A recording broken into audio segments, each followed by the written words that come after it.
Oh. Sarvadharma sthapakatvam sarvadharma swarupakaha acharyanam mahacharyo Ramakrishnaya te namaha. O establisher of all the faiths, embodiment of all the religions, the greatest teacher among all the teachers, O Sri Ramakrishna, my salutations to you. Sri Ramakrishna teaching us how a spiritual aspirant, how a devotee progresses in getting the visions of the chosen deity on the path of his worship, on the path of his devotion, on the path of his meditation. Sri Ramakrishna says initially he had given that example of how the devotee first sees the form of gets the vision of 10-armed Durga. 10-armed goddess. He was of course referring to Durga without mentioning the name Durga. 10-armed goddess with the arms and missiles in each of her hands. That such fierce form, that trident, that bow and arrow, that discus, that mace, that sword, and all those weapons in her hand.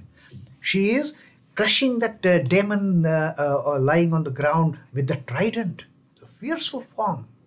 And then Sri Ramakrishna said that as the aspirant progresses forward, moves ahead, then that vision of 10-armed goddess just disappears. Now he gets the vision of 2-armed deity.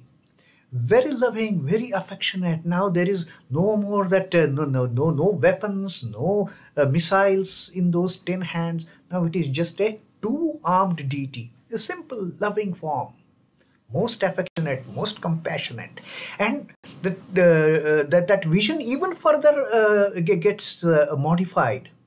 Now, at a later stage, there is no 2-armed deity even. Now, he gets the vision of that small Gopala, the infant Gopala, lovingly looking at the devotee, and as if wanting to share that, wanting to show that butter in his hand to the devotee. See what I am holding, that beautiful form of the child Gopala. And later Sri Ramakrishna says, even that form vanishes. Then it is only the light. It is only the enlightenment. It is only the illumination when one becomes one with the Brahman. When one becomes one with the Paramatman. When one gets into the mode of Advaita, that is the ultimate realization, from the Dvaita to the Vishishtadvaita and then to the Advaita. Now there is no me and you, there is no deity and no devotee. Devotee has merged in the deity. The child has merged into mother. The servant has merged into master. They have become one. And then Sri Ramakrishna says that once a devotee reaches this stage, what happens? Sri Ramakrishna says now in today's teaching that the reasoning and discrimination vanish after attainment of God and after communion with Him in Samadhi.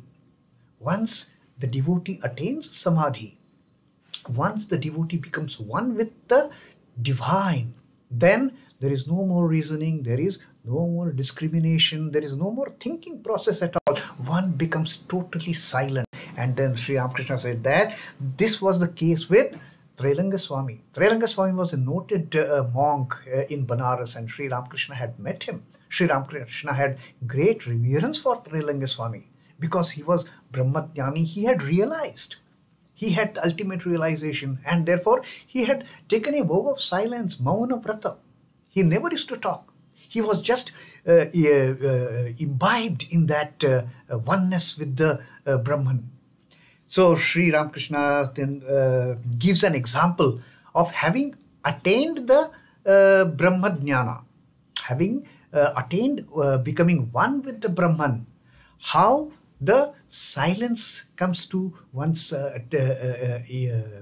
personality. One becomes totally silent, and for that he is giving once again that example of brahmins coming for a sumptuous feast. Somebody is offering, giving a feast of sumptuous food, and brahmins have been invited to partake of the feast. And initially, as soon as they come, there is great uproar, loud noise, these brahmins talking to each other. And then Sri Ramakrishna says that, but the noise lessens as their stomach become more and more filled with food. Initially, they are talking in a loud noise. The moment they are asked to come and sit on the mat, the plates are served in front of them, and the people also start serving the food, and these brahmins, they start partaking of the food of that feast.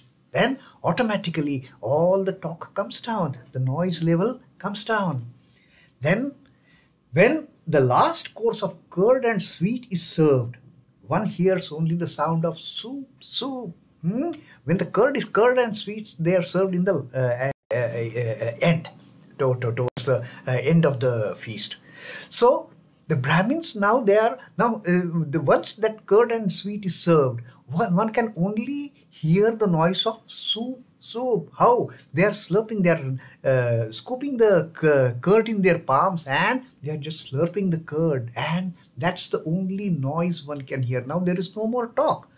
Their stomachs are filled with the food, and everything is getting over. And then Sri Ramakrishna says that next is the stage of sleep. After food, then they are asked, come sir, you can have relax for a while, you can enjoy your siesta, you can enjoy your sleep, and once that sleep, that is the last stage. Sri Ramakrishna says that is samadhi. Once these brahmins, they are asleep, then there is no more noise. It is total silence then. And Sri Ramakrishna says, now there is no more uproar once the stage of sleep comes. So that is how post-Brahma-jnana, one loses the tendency of reasoning and discrimination, and it is total shanti, it is total silence, not a word is spoken. And then Sri Ramakrishna says that many people talk of this Brahma-jnana, but their minds always are preoccupied with lower things. Attaining Brahma-jnana is one thing, and talking about Brahma-jnana is totally different thing. Till the time people are talking about Brahma-jnana, till the time people are reasoning about the ultimate enlightenment, all this talk, vain talk, kind of goes on. And then Sri Ramakrishna gives another beautiful example pertaining to that the people of Calcutta can very easily relate to. Sri Ramakrishna says that as long as you stand at the foot of the monument, now monument Sri Ramakrishna is referring to is that Octoroni monument in Calcutta. That is a huge 157 feet pillar that was constructed to commemorate in the memory of Sir Octoroni. So that Sri Ramakrishna says, and a very important monument in Calcutta at that point of time. So Sri Ramakrishna says, till you are at the bottom, you see everything around. You see the houses, you see the carriages, you see the Englishmen, you see the Englishwoman, everything you see, till the time you are at the bottom of that monument. Till the time you are at the bottom of the chakras, 7 chakras. Till the time you have identify yourself with all this diversity. You identify yourself with these houses, with these carriages, with the horses, with men, with women, everything surrounding you, you are aware of it. And then Sri Ramakrishna says that as long as you stand at the foot of monument, so long do you see the horses, carriages, Englishmen and Englishwomen. But when you climb to its top, when you go on the topmost portion of that monument, of that minar, you behold the sky. Then as you are on that topmost portion, you see only the sky. And as you start looking around, what you see? The ocean stretching to infinity. That is the only thing you can actually see. From that topmost portion, from that 7th plane of Sahasrara, you can only see the Brahman. You cannot see all these diverse creatures, beings, things in this creation.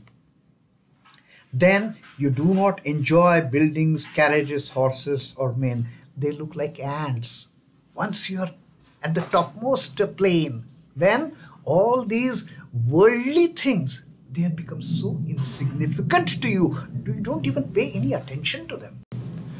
Your attention is only towards the vast sky. Your attention is only towards that vast expanse of the ocean of the Bay of Bengal. Then you don't see anything else. Everything becomes insignificant. All these worldly things, worldly matters, which till you are at the bottom, you want to enjoy them, you want to be with them, you want to experience all those things. But once you are on the seventh plane, all these things, they become insignificant. And then Sri Ramakrishna says, all such things as attachment to the world and enthusiasm for woman and gold disappear with the gaining of knowledge, with the attainment of knowledge of Brahman. Then all these insignificant things, they have no importance for you. Then you know your entire attachment to these worldly enjoyments, to the lust and greed, to the passions, all attachment gets destroyed. Then comes the cessation of all passions.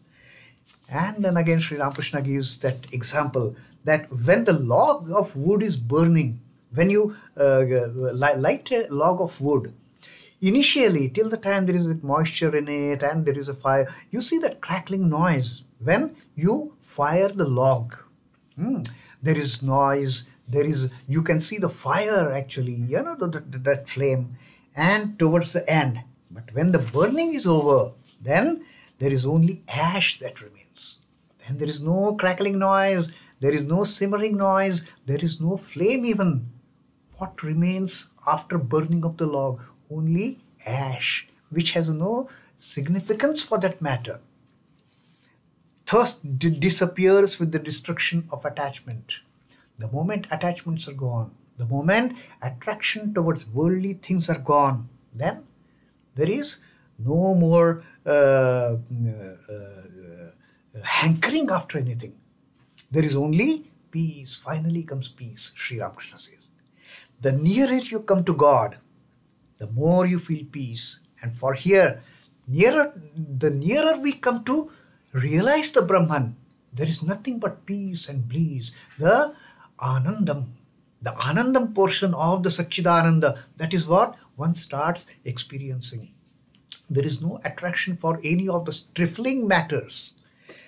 And then Sri Ramakrishna gives another example here. Peace, peace, peace, supreme peace as one approaches, as one comes near to God. The nearer you come to Ganges, the more you feel its coolness. Yeah, the Ganges is near in Dakshineshwar, near the temple. Ganges is flowing. And as we start, if it is too hot on the other portion of the temple garden, as one starts coming towards Ganges, that cool breeze soothes you down. That cool breeze from Ganges, it gives you that peace of mind. Oh, it is so comfortable here. Now it is not that hot. And then Sri Ramakrishna says, you will feel completely soothed when you jump in Ganges. Experiencing that breeze flowing from the Ganges water is one thing, but when you jump, when you take a dip in the Ganges, that is the ultimate soothing. No more heat, no more uncomfortable, that warm and hot feeling. It is complete peace, peace, peace, Sri Ramakrishna says. But the universe and its created beings, the 24 cosmic principles, all exist till God exists. Till you have that differentiation between you and the deity, till you are in that mode of duality, all these things in the creation, they are real for the devotee till the time. But even the last stage, when even the God disappears, everything disappears, and then there is complete peace. Nothing remains if God is eliminated. And look at Sri Ramakrishna giving the mathematics example here. Sri Ramakrishna actually, he was very much uncomfortable studying mathematics during his schooling days. He never did any schooling. The moment in the mathematics class, the teacher used to start teaching 2 + 2 is 4. Sri Ramakrishna used to go haywire. No numbering, no calculation for Sri Ramakrishna. But still, he is giving here the example that the number increases if you put many zeros after the figure 1. After 1, the moment you put 1 zero, it is 10. The moment you put 2 zeros, it is 100. You put 3 zeros, it is 1,000, 10,000, a million, 100,000, million, billion, trillion, zillions, and all those things. You keep on adding 0 after 1. But the zeros don't have any value if 1 is not there. Once the concept of God gets destroyed from your intellect, from your buddhi, once you become one with the God, then putting all these zeros is of no use, because that one has gone, the God has gone. At that point of enlightenment, the creation ceases to exist, and then one gets into this firm belief that it is Brahma Satya Jagat Mithya. So that is Sri Ramakrishna's teaching over here. How the devotee progresses from the initial visions to the simpler visions, to the milder visions, and then no vision at all, only the enlightenment, only becoming one with the Supreme, only becoming one with the Brahman, only attaining the Brahma Jnana. And that is the stage when all our reasoning stops, because there is no Dvaita. There is no Dvaita to talk about. It is only the stage of Advaita. It is only the stage of one and only one. It is only the stage of unity and no diversity. Om Namah Shri Bhagavate Ramakrishnaya. Sri Ramakrishna Arpanamastu. Jai Thakur, Jai Ma, Jai Swamiji.